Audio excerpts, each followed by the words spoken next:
महाभारत एक ऐसा ग्रंथ जिसमें सिर्फ युद्ध नहीं बल्कि पिछले जन्मों के अधूरे कर्मों की गूंज सुनाई देती है। हर पात्र अपने पूर्व जन्म का अधूरा वचन लेकर इस युद्ध में उतरा था। पिछले जन्म में ये महर्षि वशिष्ठ के शिष्य देवव्रत थे। भगवान शंकर से इन्होंने वरदान पाया था कि मृत्यु तभी होगी जब वे चाहें। इसी कारण महाभारत में भीष्म इच्छा मृत्यु के स्वामी कहलाए। अमर योद्धा द्रोणाचार्य वास्तव में ब्रह्मा जी के अंश थे। महर्षि भारद्वाज के पुत्र होकर उन्होंने तपस्या से दिव्य अस्त्र विद्या प्राप्त की। पिछले जन्म में भी ये एक ऐसे तपस्वी थे जो ज्ञान को धन से ऊपर मानते थे। कर्ण का रहस्य सबसे अद्भुत है। पिछले जन्म में वे सहस्र कवच नामक असुर थे, जिनके 999 कवच भगवान विष्णु ने नष्ट किए थे।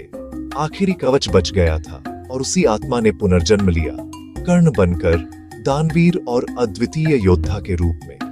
अर्जुन पिछले जन्म में नर थे और श्री कृष्ण नारायण। दोनों ने तप किया था यह वचन देकर कि धर्म की रक्षा के लिए पृथ्वी पर फिर उतरेंगे। इस जन्म में वही नर नारायण जोड़ी कुरुक्षेत्र में फिर से एक साथ आई।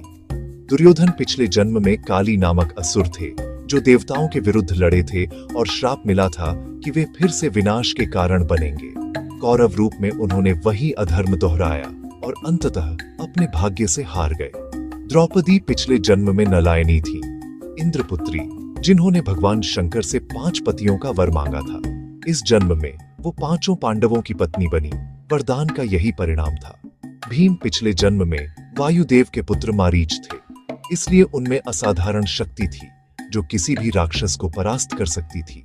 उनका बल केवल देह से नहीं बल्कि आत्मा से भी दिव्य था। अभिमन्यु पिछले जन्म में चंद्रदेव के पुत्र वर्चस थे।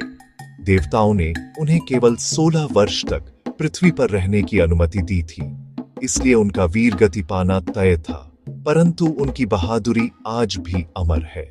शकुनी अपने पिछले जन्म में एक यक्ष राजा थे, जिन्हें श्राप मिला था कि वे अपने ही कुल का विनाश करेंगे। महाभारत में उन्होंने वही श्राप पूरा किया, अपनी ही बहन के पुत्रों का सर्वनाश करवाकर। महाभारत का हर योद्धा पिछले जन्मों का अधूरा अध्याय था।